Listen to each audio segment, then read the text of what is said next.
Hello students. आज हम पढ़ने जा रहे हैं बिजनेस स्टडीज का पहला chapter, that is nature and purpose of business. इस चैप्टर को दो सेक्शंस में डिवाइड किया गया है।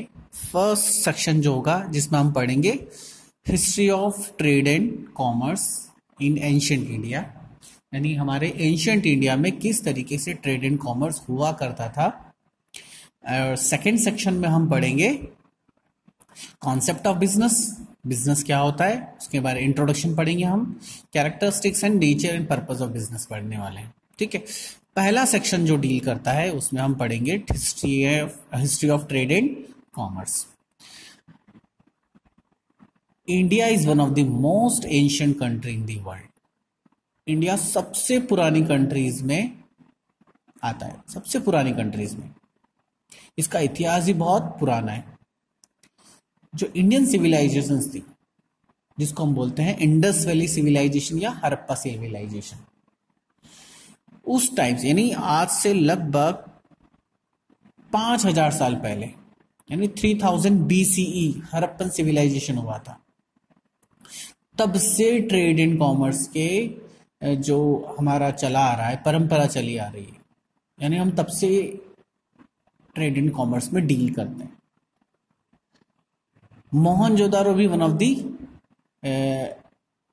Main civilisation of Indian culture, जो कि 25,000 साल यानी 4,500 साल पुरानी सभ्यता है। इन आर्कियोलॉजिकल एविडेंसेस के अकॉर्डिंग हमको पता चलता है कि इन दोनों सभ्यताओं का, इन दोनों सिविलाइजेशंस का बिजनेस के थ्रू रिलेशनशिप थे मेसोपोटामिया के साथ। मेसोपोटामिया एक सिविलाइजेशन है जो कि वेस्ट एशिया से आती है। वेस्ट एशिया में आता है इराक, कुवैत, ईरान, सीरिया, ऐसी कंट्रीज सारी आती है वेस्ट एशिया में, जो कि मेसोपोटामिया की सभ्यताओं से बनी हुई है। तो ये जो इनके बीच में रिलेशनशिप थे वो बड़े स्ट्रांग हुआ करते थे, इंपोर्ट एक्सपोर्ट हुआ करता था। जनरली पहले के टाइम में मनी नहीं हुआ करता था, पैसा नहीं हुआ करता, जैसे आज के फॉर्म में करेंसीज हैं, नोट्स हैं। पहले के टाइम पे एंशिएंट इंडिया में जनरली बार्टर सिस्टम यूज हुआ करता था। बार्टर सिस्टम का मतलब होता है किसी एक गुड्स के बदले दूसरा गुड्स एक्सचेंज में करना।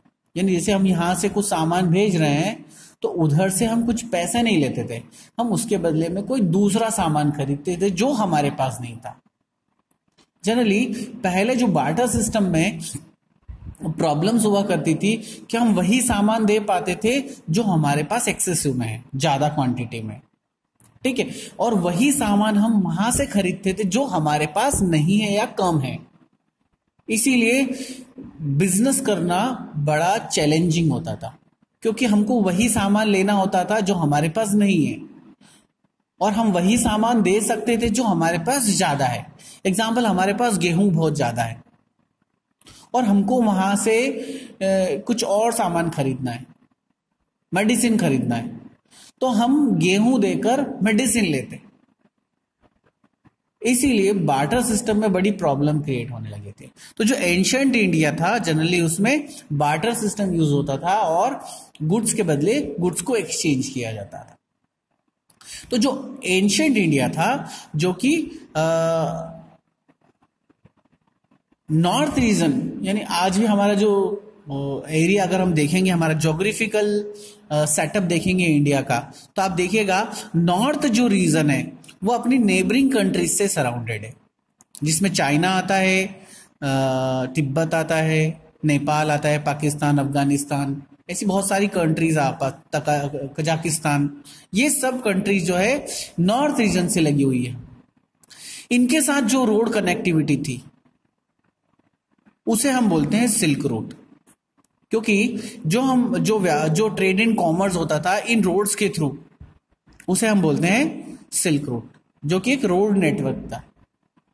इंडिया एंशिएंट टाइम से ही इन रूट्स के थ्रू, इन रोड के थ्रू अपना व्यापार, ट्रेड एंड कॉमर्स करता आ रहा था। और जो साउथ रीजन है वो पूरा के पूरा समुद्र से घिरा हुआ है, और इंडिया समुद्र के थ्रू भी ट्रेड एंड कॉमर्स करता था। जहाजों के थ्रू अपना इंपोर्ट एंड एक्सपोर्ट करता था। तो जो जहाजों के थ्रू, जो वाटर ट्रांसपोर्ट के थ्रू करता था, इस रूट को हम बोलते हैं स्पाइस रूट। जनरली क्योंकि साउथ रीजन जो इंडिया का है वहां पर जनरली स्पाइसेस यानी मसाले वगैरह ज्यादा प्रोड्यूस किए जाते थे, यानी वहां से मसालों का एक्सपोर्ट हुआ करता था। इसीलिए, और वो क्यों होता था, क्योंकि वो वाटर के थ्रू एक्सपोर्ट किया जाता था टू डिफरेंट कंट्रीज। इसीलिए इस रूट का जो नाम रखा गया वो रखा गया है स्पाइस रूट। तो इसी तरीके से इंडिया में एंशियंट टाइम पर धीरे धीरे जो ये फ्रेज है, सिनारियो जो है वो चेंजेस आता रहे।